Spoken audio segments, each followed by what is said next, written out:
morning. Thank you for organizer for inviting me to this fascinating meeting. And I will present our experience with a large cohort of patients, just a moment, okay, which is called now DADA2 deficiency, and we were used to call it Georgian PAN. My talk was prepared by three of us, Paulina Navon and Rival Segel and me. And all the patients are treated in many Israeli centers. So this story, and this is a story, started more than 20 years ago with 2-month-old girl who presented to Dr. Shai Padeh from Tel HaShomer with high fever shortly after first vaccine with elevated acute phase reactants and digital ischemia. She was treated with steroids due to diagnosis suspected vasculitis, but she had only partial response. And as you can see here, her digital ischemia progressed to necrosis of the fingers, and her condition deteriorated to coma, seizures due to intercerebral hemorrhage, and angiography showed vasculitis of celiac plexus and carotid arteries. And the baby died at the age of 9 months.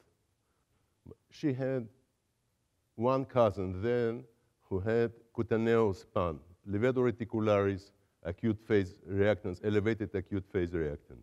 At the same time, at Shaarei Tzedek, Dr. Navon, who is with us here, saw a patient, 5-year-old girl, with levodoreticularis, Raynaud phenomena, and elevated acute phase reactants.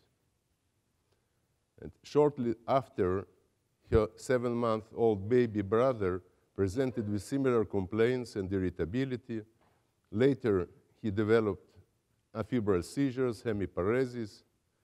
His brain CT was normal, and at age of 3, at this stage, he responded promptly to steroids, and at age of 3, he developed coma, seizures, hemiparesis, difficult to control hypertension, and angiography and MRI showed vasculitis of renal aneurysm and thalamic and cerebellar ischemic strokes.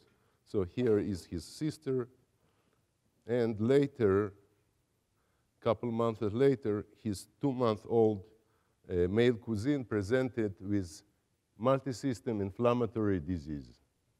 So at this stage, we have 2 families with familial disease of Georgian Jewish origin. All they had onset at early childhood, and family structure was consistent with autosomal recessive inheritance. We called it Georgian polyarteritis nodosa, and as we understood, that is going to be something new, previously unknown, it's likely to be the first autosomal recessive vasculitis. So what is Georgia? Georgia is country situated between Black Sea and Caspian Sea. It's a beautiful country. Here is Caucasus Mountains, Kazbek, and the history of Georgian Jews traces from the time of destruction of the first temple, and they escaped to Georgia after the defeat of Jerusalem.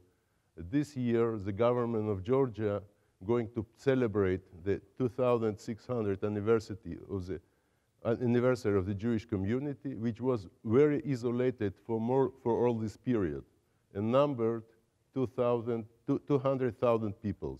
During 70s and 90s, during mass immigration to Israel, almost all this community left Georgia and emigrated to Israel. During the last 2 decades, many more similar patients were treated in Israeli medical centers, actually 8 medical centers, and our cohort is of 30 patients, most of them, 28 of them Georgian Jews, and 2 of Arab ancestry. 22 of them belong to 8 families, and 8 were simplex patients. There was similar number of males and female patients, and their mean age of onset was before age of 9, with very wide range of the disease onset, from 2 months to almost 60 years old women. So what is the solution? And the solution came with a new development in the field of genetics, and 5 years ago, 2 labs of Efrat Levy at Shaarei Tzedek Medical Center at Jerusalem and Marie Claire King in the University of Washington, they performed exome sequencing of the first 4 patients, and a new mutation in CSCR1 gene was found. So at our cohort, 25 patients were tested. Most of them, 23, were homozygous for the G47R mutation, we call the Georgian mutation. 1 Georgian Jew was compound heterozygote, 1 Arab patient had the same mutation, and another one had mutation at the same place, but different nucleotide in the same place.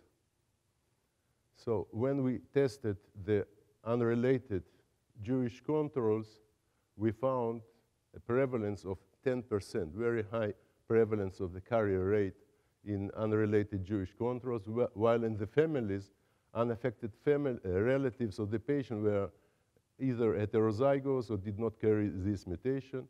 In controls, more than 8,000 exome sequences of controls where this mutation was not found.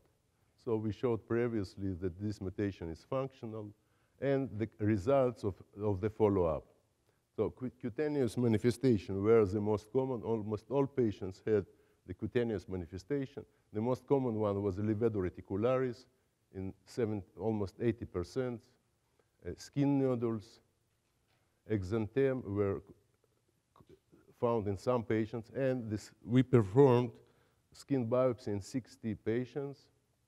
The most common findings were polyarteritis nodosa changes and leukocytoclastic vasculitis. Other patients had findings of panniculitis and levadoid vasculopathy. Purpura was found in 6 patients, and all after were rare. Leg ulcers were very recurrent and slowly healing. 3 decades ago, in one case report was reported 4 patients with what was called Georgian ulcers. So it's not something new, it was known before. According to systemic vasculitis, difficult to control hypertension was found in 8 patients. Nobody had inflammatory renal disease, glomerulonephritis. GI tract was involved in 1/3 of our patients, progressing to perforation and bowel resection in 3 of our patients. And CNS involvement was found in 60% of our patients.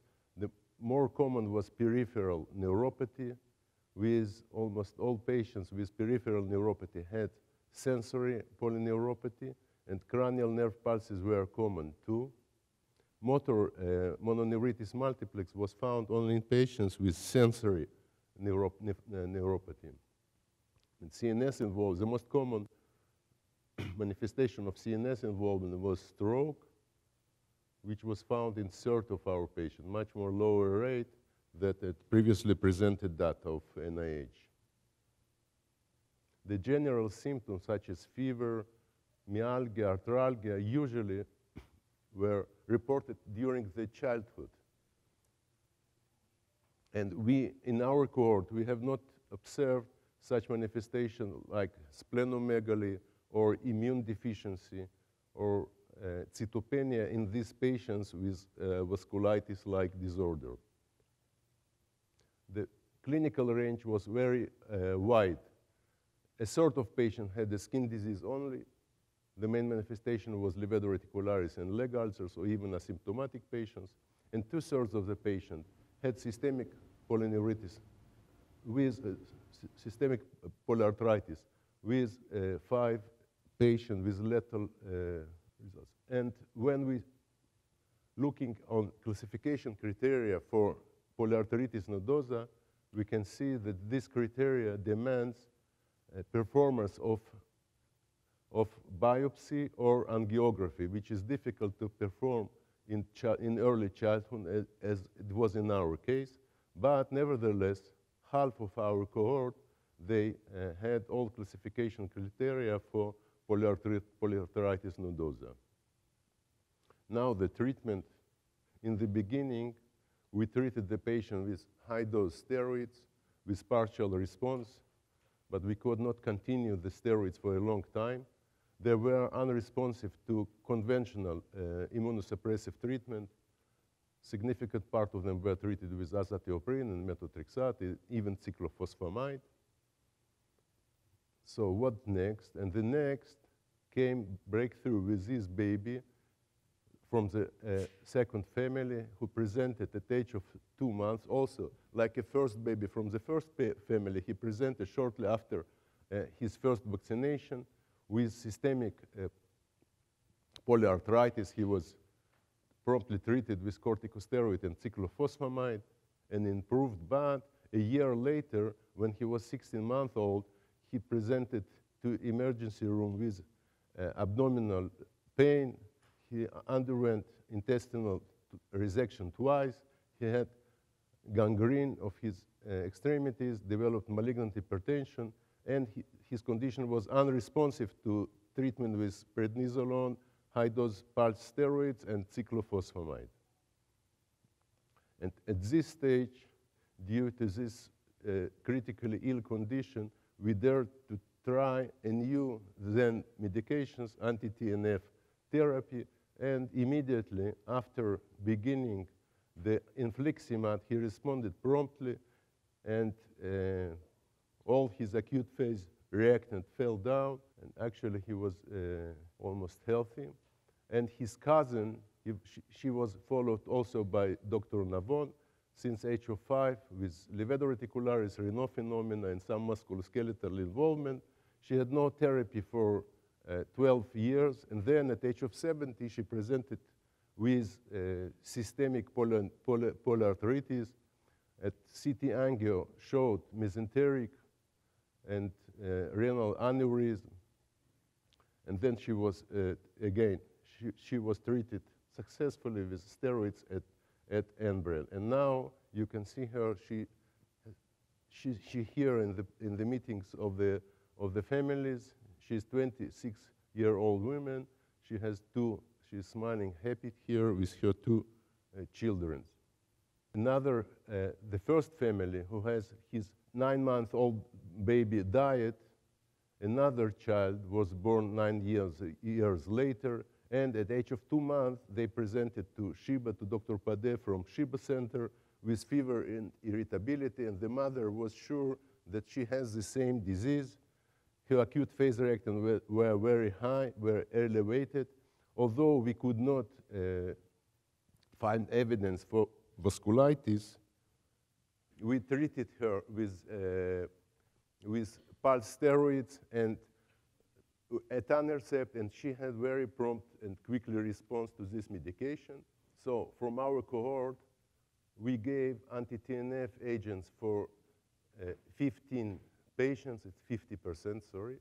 15 patients received anti-TNF agents, and although in polyarteritis nodosa, the better treatment is with antibodies, with infliximab, they were more efficient in ANCA-positive vasculitis.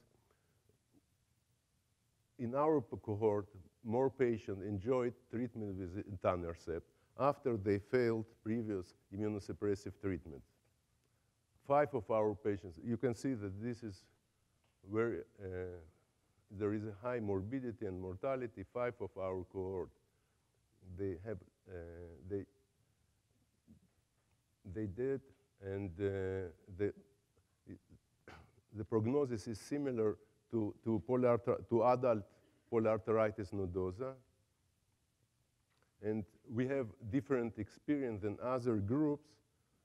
Significant part of our patients received, most of them during adulthood, they received long-term aspirin without any bleeding complications. And the young women who were treated with low molecular weight heparin during their pregnancy, they had good outcome and no bleeding during this treatment.